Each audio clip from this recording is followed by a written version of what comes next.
Hola Nicolás. Hola. Hola a todos, ¿cierto? Estamos nuevamente en su programa. Nada es imposible para Dios. Exacto, por Parucía FM y estamos también por las plataformas de la Fundación Pater Nostrum donde trabajamos, ¿cierto? Así es. Transformando la discapacidad en capacidad, ¿cierto? Y estamos bien contentos porque hemos estado con programa. Nuevamente está Nicolás con nosotros. Le mandamos un saludo especial a la Francisca, que lamentablemente no ha podido estar, que está con una misión en particular también haciendo, así que estamos rezando por ella. Y queremos también acompañar a la gente con un tema bien importante este día, ¿cierto? Que está asociado directamente con la aparición de Fátima, ¿ya? Queremos hoy día hablar sobre el tercer secreto de Fátima, pero la parte siguiente, la parte del tercer secreto, pero la siguiente parte es la que no se sabe mucho, ¿ya? Entonces, pero es importante también entender que la gente, vamos a tratar de que la invitamos también a que se pueda suscribir, ¿cierto? Que pueda acompañarnos con el me gusta y también que nos pueda también ir apoyando en las redes, porque eso nos va también haciendo que esto se difunda mucho más. Así es. ¿Mm? O sea, como para complementar un poco, es bien importante lo que comentas tú, porque de esa forma también podemos llegar a evangelizar a otras personas. Exactamente. Entonces, es importante también la difusión y eso. Exacto. Súper. Entonces, ¿te parece que partamos con una oración? Así es. Muy bien. Pidámosle entonces a Dios Todopoderoso que nos inspire en este día a través de la fuerza del Espíritu Santo. En nombre del Padre, del Hijo y del Espíritu Santo. Amén. Queremos pedir sobre todo la acción de Nuestra Señora de Fátima en este día, que nos acompañe en esta oración, que nos acompañe también en este programa. Pedimos también que su Inmaculado Corazón triunfe al final y que también nosotros podamos ser testigos de ese triunfo. Ponemos todo en las manos de María, nuestra Madre, diciendo: bendita sea tu pureza y eternamente lo sea, pues todo un Dios se recrea en tan graciosa belleza. A ti, celestial princesa, oh Virgen Sagrada María, yo te ofrezco en este día alma, vida y corazón. Mírame con compasión, no me dejes, Madre mía. Amén. San Miguel Arcángel, ruega por nosotros. Muy bien. Nicolás, hemos estado con hartos temas este tiempo, ¿cierto? Hablando sobre profecía y hemos hablado también con varias cosas, pero también es bueno mencionar las apariciones que han sido de relevancia y que de alguna otra forma tienen una fuerza gigantesca, como la aparición de Fátima, ¿ya? Para que la gente lo sepa, cuando se aparece el 13 de mayo de 1917, la Virgen en Fátima, en un sector muy pequeñito, yo, gracias a la providencia del Señor, pude visitar, se llama Cobadería, ¿ya? Es un sector muy pequeño, Fátima, ¿ya? Es un espacio que queda más o menos, el sector queda a Cobadería, queda más o menos como a 2,5 kilómetros del pueblo de Fátima, ¿ya? Y la Madre de Dios se aparece a 3 niños, que es primero, en este caso, Francisco, Jacinta y también Lucía. Y Lucía tenía solo 10 años. Ya, Francisco tenía 9 y Jacinta, la menor de todas ellas, tenía 7 años. Son niñitos, ¿ya? Bueno, ahí Cristóbal nos puso una foto muy, muy bonita, ¿ya? ¿Qué es lo que pasa? Nuestra Señora se aparece y les da mensajes a ellos. Estos mensajes se van a repetir todos los 13, ¿ya? De cada mes, y van haciendo que estos mensajes también se vayan dando una connotación o una relevancia a medida también de lo que vaya pasando en el mundo, ¿ya? Es importante entender que hacen ciertas apariciones, ¿cierto?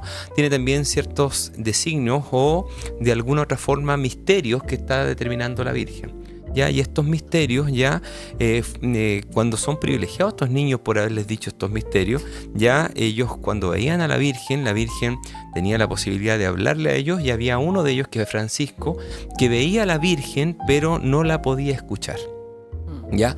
Pero Jacinta la veía, por ejemplo, y la escuchaba, igual que Lucía, ¿ya? Pero en el caso particular, Francisco no podía escucharlo, y le pide a la Virgen que tiene que rezar más el rosario, ¿ya? Yo tengo una duda referente a las apariciones en general de este tipo. De cierta manera, ¿existe un patrón como de elección? Por ejemplo, no sé, siempre a los más desfavorecidos quizás, o a los que estaban más en sufrimiento, o como que la Virgen también elige para darle un mensaje a cualquier tipo de persona sin distinción. Mira, lo que pasa es que la Virgen escoge a los que de alguna otra forma Dios ya escogió antes. ¿Y cuáles son los predilectos para el cielo? Son los pequeños. Si tú te vas a dar cuenta, las apariciones que, por ejemplo, del siglo XX, vamos a ver a estos 3 niños, ¿cierto? Que si tú me preguntas no tienen ninguna connotación teológica, no son personas grandes a lo mejor en el ámbito teológico porque no sabían nada de teología. Probablemente de los tres ahí a lo mejor ninguno sabía a lo mejor hasta ni leer ni escribir, ¿ya? Entonces estamos hablando de otra connotación, una connotación simple. Ellos son pastorcitos, ¿ya? Entonces Dios escoge a los simples, a los humildes. ¿Y por qué los escoge? Porque los hace grandes. Recuerda que los últimos van a ser los primeros y los primeros van a ser los últimos, ¿ya? Eso entenderá en esa forma, ¿ya? ¿Y qué estaban haciendo los chiquillos o los jóvenes cuando estaban haciendo esto? Estaban jugando, ¿ya? Estaban jugando a construir una casita de piedras alrededor de un arbusto, ¿ya? Y lo que pasa es que de repente brilla una luz que es muy intensa. Luego de eso, primero pensaron ellos que había sido un relámpago. Claro, eso es lo que les pasó. Entonces pensaron que era un relámpago, pero después vieron que en una encina que estaba en el lugar, una señora que estaba vestida toda de blanco y más brillante que el sol, esparciendo también la luz más clara e intensa que una copa de cristal, según cuentan ellos mismos, ¿ya? Y llena de agua cristalina, atravesada por los rayos del sol más ardiente. Es decir, ven algo muy, muy, muy brillante. Lo digo porque es algo, primero, algo hermoso, ¿ya? Y ese escenario, bueno, ahí aparece una imagen bien bonita, es lo que de alguna u otra forma determina que le pida después la Virgen asistir todos los 13 al lugar. Te voy a contar que ello fue bien, bien complejo para su vida. Ya nosotros lo hablamos en algún momento porque primero fueron denostados públicamente. Había un tema masónico en el lugar que los persiguieron. Los masones incluso tuvieron la opción de ir un día en la noche a quemar el árbol donde se parecía a la Virgen. Era quemarlo, en realidad era cortarlo, no era quemarlo, era cortarlo. Lo cortaron el árbol y luego de eso lo sacaron y en una carreta lo llevaron hasta el centro del pueblo como a modo de triunfo, ¿ya? Como a decir, ganamos esto. Lamentablemente estos personajes hicieron este acto como para decir, ganamos esto, y después cuando le preguntan a Lucía, oye, cortaron el árbol donde se aparece la Virgen, le dicen, no, el árbol no es ese el que cortaron, el que donde se aparece la Virgen es el otro de acá. Es decir, hasta eso se equivocaron. ¿Ya? Y te lo digo porque es algo anecdótico, pero fueron muy perseguidos, ¿ya? Claro, un poco, en realidad es común dentro también del mundo cristiano que cuando uno dice la verdad de Dios o una verdad en mandato del Señor, muchas veces también sufrimos esa persecución que también ellos sufrieron. Así que justamente. Y por lo mismo en este escenario ellos sufrieron esa persecución, pero aparte de eso, vamos a ver también que estas personas o estos niños en general tenían la intención de servir a Dios. Hay un diálogo de la primera aparición que sería bueno que lo fuéramos a revisar. El diálogo dice así.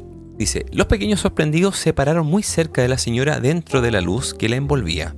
Nuestra Señora entonces inició esta conversación con Lucía, diciendo, no tengáis miedo, yo no les haré daño. ¿De dónde su merced? Le pregunta Lucía.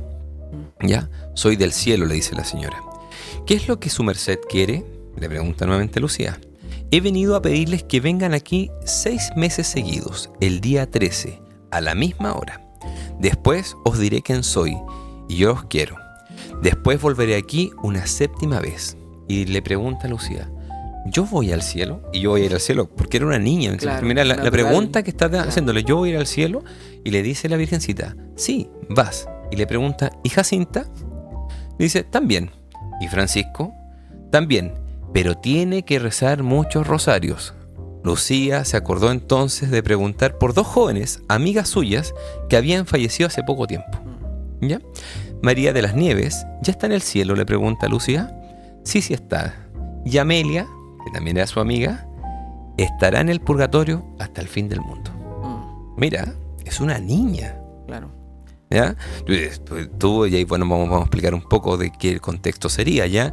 Esto no lo explica la estructura, pero yo pienso que Amelia no estaba bautizada, ¿ya? Y como no estaba bautizada, no podía llegar al reino de los cielos. Y como no estaba bautizada, esto es una interpretación personal, ¿ya? Esto no viene en el texto, claro. ¿ya? Y como no estaba bautizada, por eso que tenía que estar hasta el fin del mundo en el purgatorio. ¿Estamos? Y dice, Nuestra Señora hizo entonces una invitación explícita. ¿Queréis ofreceros a Dios para soportar todos los sufrimientos que Él desea enviaros? En este acto de reparación por los pecados con el que Él es ofendido y de súplica por la conversión de los pecadores. Si queremos, dice. Id pues, tenéis mucho que sufrir, pero la gracia de Dios será su consuelo. Nuestra Señora aún añadió: rezad el rosario todos los días para alcanzar la paz en el mundo y el fin de la guerra. Luego empezó a elevarse majestuosamente por los aires en dirección ascendente hasta que desapareció. Claro, muy natural también el final, teniendo en cuenta el contexto histórico en el que estaba el mundo. O sea, a mí me llama mucho la atención el diálogo que tiene, tan natural y tan, de cierta manera, muy de niño. O sea, preguntarle por un compañero quizás que ya no está, Justamente. por un amigo, etcétera. Entonces, es bien llamativo y sobre todo este mensaje también muy cargado de positivismo, de amor, dentro de esa misma luz que envuelve esa luz brillante que explicaban en el texto, diciendo que rezando el rosario y pidiendo por todas esas almas podríamos quizás alcanzar la paz en el mundo y el fin de la guerra. Hay que tener claridad que cuando Importante. se aparece la Virgen, recordarles que están en plena Primera Guerra Mundial. ¿Ya? Entonces hay que entender de por medio que esto fue en 1917 y ellos estaban viviendo una guerra gigantesca, ciertamente, y Nuestra Señora le dice: si rezan el rosario, esto se termina. La diferencia que va pasando es que cuántas personas rezan el rosario hoy día, cuántas personas hoy día se dedican al rosario, ¿ya? Y dice, la Virgen le dio 3 secretos, ¿ya? Dice, los 3 secretos, los 2 primeros podían ser revelados, ¿ya? Pero el tercero tenía una orden directa de la Virgen que debía revelarse. Primero, si Lucia moría o si pasaba el año 60. ¿Qué quiere decir? Si llegaban al año 60 y Lucía todavía no había muerto, se tenía que revelar el secreto. Si Lucía había muerto antes del año 60, tenía que ser revelado, ¿ya?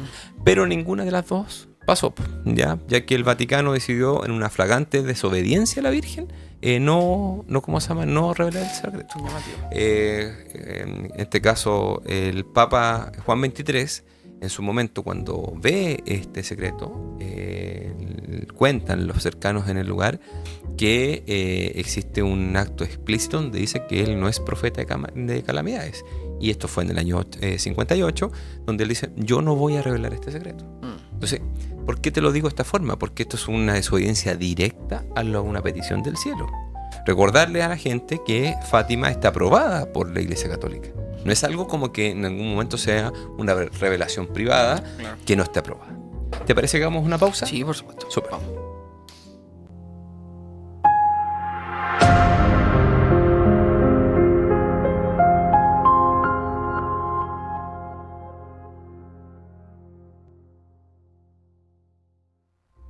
Seguimos, ¿cierto? En su programa. Sí. Nada es imposible para Dios. Le vamos a pedir a la gente que nos pueda venir y poner me gusta, ¿cierto? Seguirnos y suscribirse, ¿cierto? En general a nuestras plataformas. Así es. ¿Ya?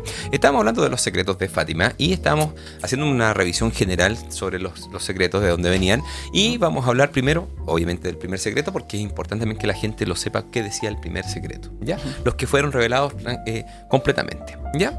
Dice: la Virgen nos mostró un gran mar de fuego que parecía estar bajo la tierra. Sumergidos en este fuego habían demonios y almas con forma humana, como brasas transparentes, todas ennegrecidas o de bronce bruñido, que flotaban en la crepitación, ahora elevadas en el aire por las llamas que salían de su interior junto con grandes nubes de humo, ahora cayendo por todos lados como chispas, un gran incendio, sin peso ni equilibrio, entre gritos y gemidos de dolor y desesperación, que nos horrorizaban y nos hacía temblar de miedo. Los demonios se distinguían por su aterradora y repulsiva semejanza con animales espantosos y desconocidos, todos negros y transparentes. Esta visión no duró más que un instante. ¿Cómo podremos agradecer lo suficiente a nuestra bondadosa Madre Celestial, que ya nos había preparado prometiéndonos que la primera aparición llevarnos al cielo? De lo contrario, creo que habríamos muerto de miedo y de terror. En esta parte del secreto, los niños la Virgen le muestra explícitamente a los niños el infierno y la realidad física del infierno. ¿Cómo es el infierno? Claro, cómo ¿Ya? se ve el infierno, qué es lo que ocurre. Yo he escuchado muchos sacerdotes que dicen infierno vacío, he escuchado también otros sacerdotes que dicen que el infierno no existe. Ya, entonces yo le digo, eso es una mentira. ¿Ya? El infierno tiene una estructura particular. Incluso hay sacerdotes que establecen de que solamente es un estado. Tal como decía María Sima, yo creo que sí es un estado, pero también es un lugar. Claro, un lugar ¿Estamos? físico. De Entonces, hecho, por algo también le enseña el lugar físico de cómo justamente, y luce. se los muestra de por medio cómo es. Y les muestra cómo las llamas de por medio, de alguna u otra forma, venían y generaban este dolor en las almas que estaban ahí. Almas que estaban en el lugar y también los demonios que estaban en el lugar. ¿Ya? Entonces, le dice algo particular. Cuando ven este tema, le dice la Virgen, le dice: habéis visto el infierno, donde van las almas de los pobres pecadores. Para salvarlas, Dios quiere establecer en el mundo la devoción a mi corazón inmaculado. Si se hace lo que os digo, se salvarán muchas almas y habrá paz. La Virgen está pidiendo una acción directa con juntarse con su corazón, que es el corazón inmaculado de María Santísima. Por eso existe una consagración que le hablamos hace un tiempo atrás, ¿te acuerdas? Sí. Y esa consagración particular es la que está pidiendo la Virgencita. Y dice: la guerra va a terminar. Le está diciendo esto en 1917. Claro. ¿Ya? ¿Termina la guerra en 1917? Ciertamente. La guerra va a terminar, pero si la gente no cesa de ofender a Dios, estallará otra peor durante el pontificado de Pío XI. Este es parte del segundo secreto. ¿Ya? El segundo secreto de Fátima aparece diciendo exactamente esto. El primer secreto hablaba del infierno, ¿cierto? Pero el segundo secreto habla de que va a terminar la guerra, pero dice: si la gente no cesa de ofender a Dios, estallará otra peor durante el pontificado de Pío XI. ¿Ya? Y dice algo muy particular: cuando veáis una noche iluminada por una luz desconocida, sabed que es la gran señal que os da Dios, que va a castigar al mundo por sus crímenes, mediante la guerra, el hambre, las persecuciones a la Iglesia y al Santo Padre. En 1938, te voy a contar esto, una gran aurora boreal tomó toda Europa. ¿Ya? La gente tiene que entender que las auroras boreales normalmente se forman en la parte más norte, ¿cierto? Claro. Del planeta, y en este caso tomó toda Europa. Y la gente vio esa aurora boreal. Entonces le dice: cuando vean una luz desconocida, en ese tiempo no se sabía que era una aurora boreal, ¿ya? Es la señal del cielo para decir: va a haber un castigo peor que el anterior. Y eso explícitamente fue la guerra mundial, Segunda Guerra Mundial fue de 1939 hasta el 1945. Entonces la gente entenderá de que era la señal que estaba dando Dios. Y dice: vendré a pedir la consagración de Rusia a mi corazón inmaculado y la comunión reparadora de los primeros sábados. La Virgencita pide explícitamente la consagración de Rusia. Y la pide, ¿por qué? Porque está pidiendo que nosotros vengamos y hagamos un acto particular. El Papa, con todos los obispos, porque tiene una fórmula directa de la consagración, el Papa con todos los obispos tenía que hacer esa consagración. Y esa consagración tenía que hacerse explícitamente diciendo a Rusia, ¿ya? En 1943, el Papa de turno hace una consagración, pero hace una consagración parcial, ¿ya? Hacia todos los pueblos, no diciendo solo explícitamente a Rusia. Es tomada ciertamente porque en 1945 termina la guerra, ¿ya? Pero no es completa, porque lo que estaba pidiendo era que hubiera una consagración completa de Rusia. ¿Por qué? Porque literalmente los errores de Rusia se iban a esparcir por todo el mundo. Y por eso la segunda parte del texto dice: si mis peticiones son atendidas, Rusia se va a convertir o se convertirá y habrá paz. Si no, se extenderá los errores por el mundo, provocando guerras y persecuciones a la Iglesia. Los errores de Rusia, ¿cuáles crees que son? O sea, históricamente, dices tú, yo creo ¿Sí? que, bueno, quizás podríamos asociarlo con el problema que tuvieron en los 80 con no sé, el tema de la central nuclear. No sé, me imagino como, forma, ¿cierto? Claro, como errores históricos, Ya. a eso voy yo. Los errores de Rusia que está hablando la Virgen es el comunismo. Entonces el comunismo hoy día dice, y explícitamente es esto, cuando establece que el comunismo va a llevar a todo el planeta, es lo que estamos viviendo hoy día. Entonces las personas vuelven a establecer que es un error. ¿Por qué? Porque nace desde Rusia y se lleva para todos los lugares. Y dice: los buenos serán martirizados, dice la Virgen en el segundo secreto. El Santo Padre tendrá mucho que sufrir. Varias naciones serán aniquiladas. Al final, mi corazón inmaculado triunfará. El Santo Padre me consagrará a Rusia que se convertirá y se concederá al mundo un periodo de paz. La Virgencita, a pesar de que pidió la consagración a Rusia, sabía, parece, que no íbamos a hacerla. Porque dice esta segunda parte del texto. Y la segunda parte del texto todavía no se cumple. Dice, ciertamente los buenos serán martirizados, sí. Han sido martirizados los cristianos. Hoy día, cada vez que tú vienes y estableces cuánto es lo que es la religión más perseguida, son los cristianos. De hecho, siempre hablábamos de eso, que la verdad divina siempre incomoda. Por ende, siempre vamos a ser nosotros los extraños en el mundo para la gran mayoría, porque la verdad de Dios no es aceptada, pero sí la verdad de los seres humanos. Como que cree ser más grande que la verdad divina. Justamente, y dice, el Santo Padre tendrá que sufrir mucho, ciertamente, pero dice, varias naciones serán aniquiladas. Hoy día podemos definir que esta parte del texto todavía no se da por completo, porque todavía no han sido aniquiladas varias naciones. Pero por eso dice al final, dice, al final mi corazón inmaculado triunfará. Los heraldos del Evangelio lo dicen, al fin mi corazón inmaculado triunfará. ¿Ya? Esa es una forma diferente, ¿ya?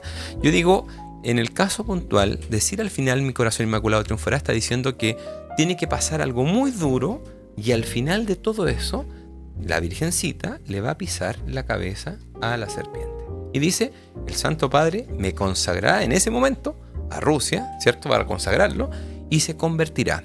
Y se concederá al mundo un periodo de paz. O sea, esa promesa de paz también viene asociada a que justamente el triunfo del Inmaculado Corazón de Nuestra Virgen sea rotundo, o sea, pisarle ya la cabeza directamente al mal. Por ende, también es una promesa de paz asociada a un triunfo de nuestra fe, de nuestras creencias. Exactamente, pero la promesa de la Virgen es que va a venir un tiempo de paz. ¿Estamos viviendo hoy día un tiempo de paz? No. Sí. Las personas entienden y creen particularmente que ahora todo va a estar mucho mejor y más tranquilo. Eso no es así. Fíjense que hoy día mismo, ¿cierto? Están haciendo los rumores de guerra cada vez están más fuertes. Estados Unidos dio luz verde a que pudieran atacar a Ucrania con los misiles que ellos mismos le habían pasado. Rusia dice hoy día, oye, yo lo que voy a venir a hacer es que si me atacan a mí o a alguno de mis aliados, yo voy a atacarlo con bombas nucleares. ¿Sí? Claro. Y eso no se habla en la gente. Es decir, las personas están preocupadas de cualquier cosa menos de eso. Están preocupados de los reality, ¿cierto? De las cosas del mundo y no de las cosas verdaderamente importantes. ¿Te parece que vamos a una pausa? Sí, vamos a una pequeña pausa. Súper.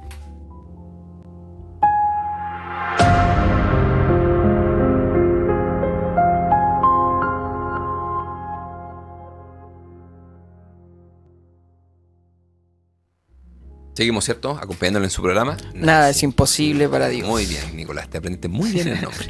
Al fin. Al fin.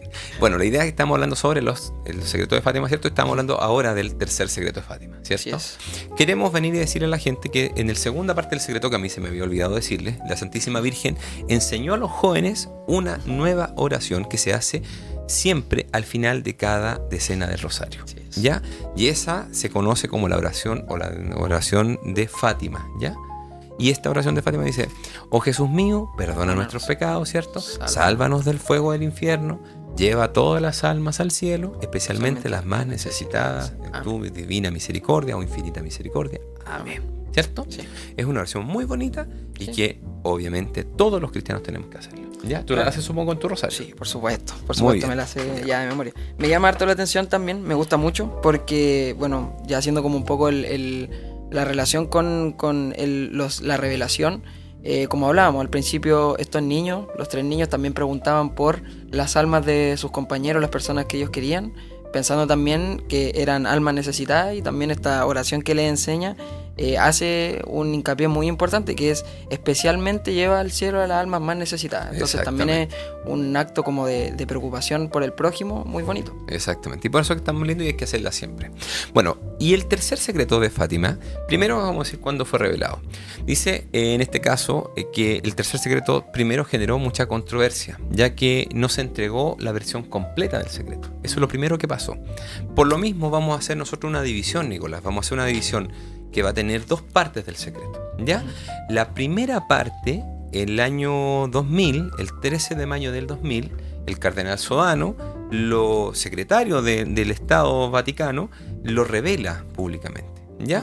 Lo revela diciendo, este es todo el secreto. Y aparte de eso dice, este es todo el secreto, y con esto ya se cumplió. ¿Por qué? Porque el Papa Juan Pablo II, que vino y tuvo la dificultad de que llegaron y lo atacaron, ¿cierto? En su atentado, y ahí se cumplía este asunto. Y eso no es así, ¿ya? No se ha cumplido, ¿ya? Es importante dejarlo claro porque obviamente también es importante también entender de que la gente cree que sí, esto ya se cumplió. ¿Estamos? ¿Qué pasa? La idea más práctica es que, ¿qué dice el tercer secreto de Fátima? La primera parte dice, al lado izquierdo de Nuestra Señora, un poco más alto, a un ángel con una espada de fuego en la mano izquierda. Decía, vi a un ángel con una espada de fuego en la mano izquierda. Centellando, emitía llamas que parecían que iban a incendiar el mundo, pero se apagaban al contacto con el esplendor de Nuestra Señora, que irradiaba con su mano derecha, dirigida hacia él. El ángel, señalando la tierra con su mano derecha, dijo con voz fuerte, penitencia, penitencia, penitencia. Y vimos una inmensa luz que es de Dios, que es Dios. Algo semejante a como se ven las personas en un espejo cuando pasan ante él. Y a un obispo vestido de blanco hemos tenido el presentimiento de que fuera el Santo Padre. Entonces vamos a ver que lo primero que ven es a este ángel, ¿cierto? Con una espada de fuego en su mano izquierda, llegando, ¿cierto? Centellando con llama y que iba a incendiar el mundo. Y se disminuían o se apagaban cuando tocaban la mano derecha, ¿cierto? De la Virgencita. La Virgencita hacía que esto se disminuyera. ¿Ya? ¿Y qué decía el ángel? Penitencia, penitencia, penitencia. Y ven otra parte, dice, ve algo semejante, ¿cierto? A un obispo vestido de blanco. ¿Qué obispo se viste de blanco? Normalmente, ninguno. El único que se viste de blanco es el Papa. ¿Ya? Entonces, hemos tenido el presentimiento que fuera el Santo Padre. Entonces los niños pensaron, dijeron, parece que es el Santo Padre. ¿Ya? Claro. La segunda parte de este texto, del mismo texto, de la primera parte, vamos a decir la segunda parte, la primera parte, ¿ya? Dice, también otros obispos y sacerdotes y religiosos y religiosas subían una montaña empinada en cuya cumbre había una gran cruz de maderos toscos, como que si fueran de alcornoque, con la corteza. El Santo Padre, antes de llegar a ella, atravesó una gran ciudad en medio de ruinas, y medio tembloroso, con paso vacilante, apesadumbrado de dolor y de pena, rezando por las almas de los cadáveres que encontraba en el camino. Llegando a la cima del monte, postrado de rodillas a los pies de la gran cruz, fue muerto por un grupo de soldados que le dispararon varios tiros de arma de fuego y flechas. Y del mismo modo murieron murieron unos tras otros los obispos, sacerdotes, religiosos y religiosas, y diversas personas seglares, hombres y mujeres de diversas clases y posiciones. Esta es una interpretación personal que te voy a dar. Yo creo que en ese escenario lo que sucede es que el obispo de Roma, en este caso el Papa, va a tener que ser martirizado, ¿ya?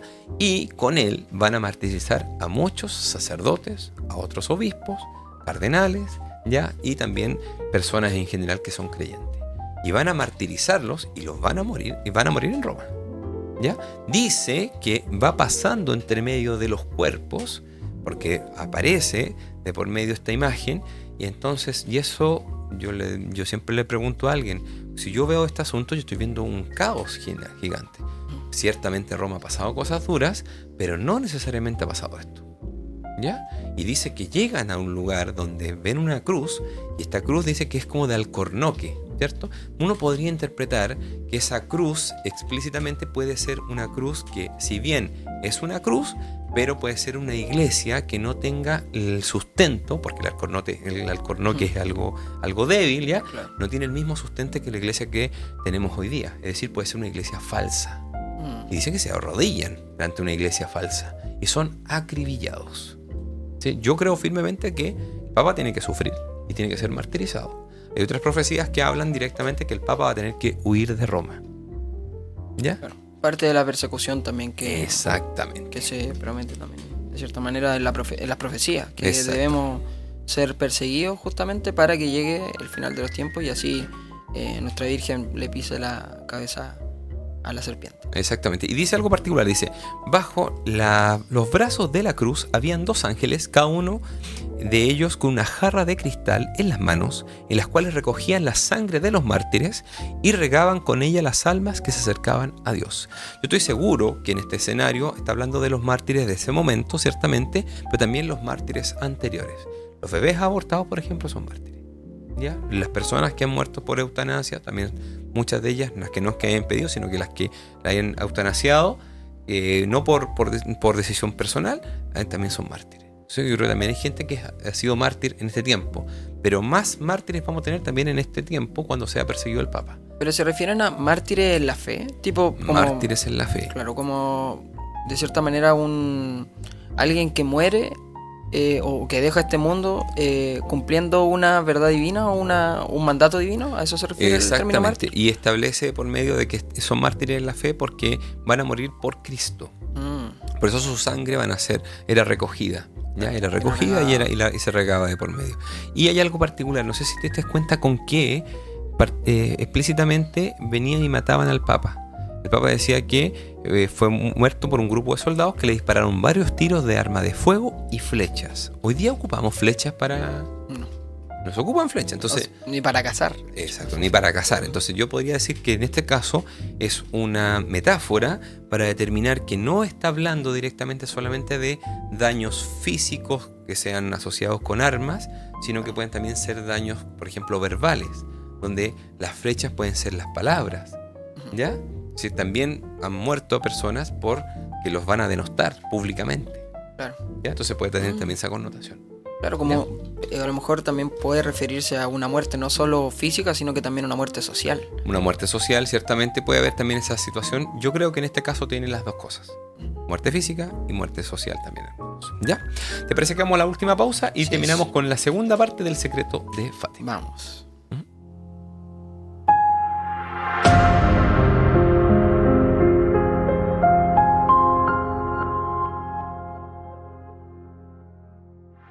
Seguimos, ¿cierto?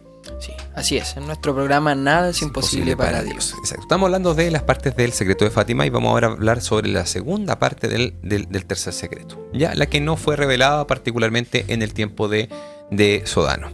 Dice, la segunda parte del secreto de Fátima dice: en Portugal el dogma de la fe será siempre preservado. Un gran castigo caerá sobre todo el género humano. No hoy todavía, ni mañana, sino en la segunda mitad del siglo XX. Ya no reinará el orden en ninguna parte, y Satanás reinará sobre los lugares más altos, dirigiendo los cursos de los acontecimientos. Él, en este caso Satanás, logrará infiltrarse hasta la cima de la iglesia. También para la iglesia vendrá un tiempo de mayores pruebas. Los cardenales se opondrán a los cardenales, los obispos se opondrán a los obispos, y Satanás marchará en medio de sus filas. En Roma habrán cambios. Lo que está podrido caerá, y lo que caerá no volverá a levantarse. La iglesia se oscurecerá, y el mundo se trastornará por el terror. Una gran guerra estallará en la segunda mitad del siglo XX. El fuego y el humo caerán del cielo.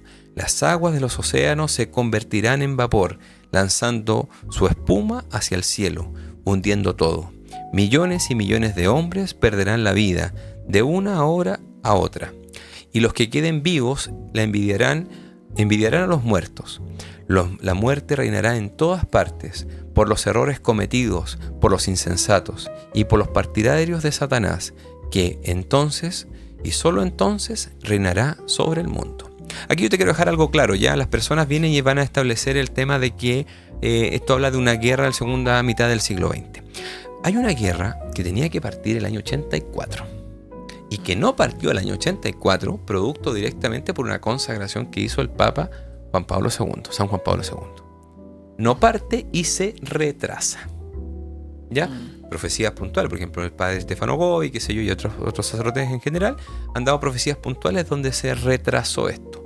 Por eso que esta parte del segundo secreto de Fátima se retrasó, no se canceló, se retrasó.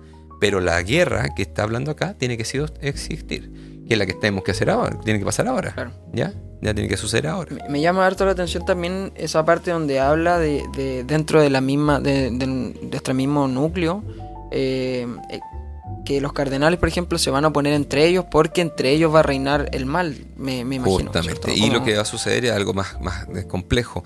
Si tú lees esta parte del secreto de Fátima y lees otros secretos, por ejemplo el de Akita, dice exactamente lo mismo. Claro. Cardenales contra cardenales, obispos contra obispos. Claro, una vez me acuerdo que nosotros conversábamos mucho sobre la forma más común que tiene el mal de reinar, y es justamente dividiendo a las personas. La iglesia en sí está hoy día dividida. Hoy día tenemos un cisma en la iglesia que no se habla mucho. Ya tenemos hoy día una nueva liturgia que fue aprobada, una liturgia masónica, ¿cierto? A mi parecer ya, que llega y establece ciertas estructuras de chamanes y cosas de ese tipo. Entonces hay que darse cuenta de que literalmente es algo complejo. ¿Ya? La parte del secreto de Fátima, para terminar, dice: por fin, todos los que sobrevivan a todos estos acontecimientos volverán a proclamar a Dios, y su gloria les servirá como antes, cuando el mundo aún no se había corrompido. Ve, hija mía, proclama esto: yo permaneceré siempre a tu lado para ayudarte. La Iglesia Católica tiene que ser infiltrada, y ya fue infiltrada. Hay hoy día obispos que son masones, ¿ya? Hay obispos comunistas, ¿ya? Hay cardenales comunistas y obispos y cardenales masones. Te preguntaré, ¿cómo van a hacer o van a servir a dos dioses? No pueden. Entonces hoy día tenemos gente que está sirviendo a Dios y está sirviendo al diablo, no puede, ¿ya? Y en ese escenario estos obispos masones literalmente están haciendo un acto muy particular de tratar de destruir la iglesia desde adentro, ¿ya? Entonces hay que tener mucho cuidado. No todas las doctrinas son verdaderas. Hay gente que literalmente habla para el diablo. No todas las religiones nos llevan a Dios, ¿ya? Como se dijo hace muy poquito el Papa. Eso no está bien, ¿ya? Eso no es correcto. Y te puedo decir abiertamente, las cosas que tenemos que vivir son duras, pero lo más duro de por medio es lo que tenemos que vivir, lo posterior, cuando ya todo esto sea revelado y la gente también sepa de que lo que la Virgen profetizó se está cumpliendo. Claro, igual como para cerrar también y para que las personas también tengan un poco de fe, esta promesa también viene con un mensaje muy potente, que es que ella va a permanecer siempre al lado nuestro para ayudarnos. O sea, se refería directamente puntualmente a quien le decía esta profecía, pero también es una promesa para toda la humanidad. Para toda la humanidad, y también entendiendo de que si nosotros cumplimos lo que nos pide, va a estar al lado de nosotros. Y tenemos que tener fe. Yo tengo confianza. A mí no me da miedo lo que viene. A mí lo que me da de por medio me da más temor. ¿En qué sentido? En que la gente no se convierta. La gente no decida por Cristo. Eso sí que me da más temor. Se nos hizo cortito el programa, sí, Nicolás. Muy interesante. ¿Ya? Y bueno, le vamos a pedir también a Nuestra Señora, ¿cierto?, de Fátima, que hoy día nos ha acompañado en todo el programa, que también triunfe pronto. Ya necesitamos que triunfe pronto, y que todo lo que tenga que acontecer, todo lo que tenga que pasar, nosotros también estemos muy dispuestos a servir a Jesucristo y servir sobre todo a nuestra madre, la Iglesia también, que va a ser la única verdadera Iglesia que va a triunfar también en torno también a nuestro Señor. Decimos juntos: alma de Cristo, santifícame; cuerpo de Cristo, sálvame; sangre de Cristo, embriágame; agua del costado de Cristo, lávame; pasión de Cristo, confórtame; oh buen Jesús, óyeme; dentro de tus llagas, escóndeme; no permitas que me aparte de ti; del enemigo malo, defiéndeme; en la hora de mi muerte, llámame y mándame ir a ti, para que con tus santos te alabe por los siglos de los siglos. Amén. Y que el Señor Dios Todopoderoso nos bendiga, nos guarde, Él es que es Padre, Hijo y Espíritu Santo. Amén.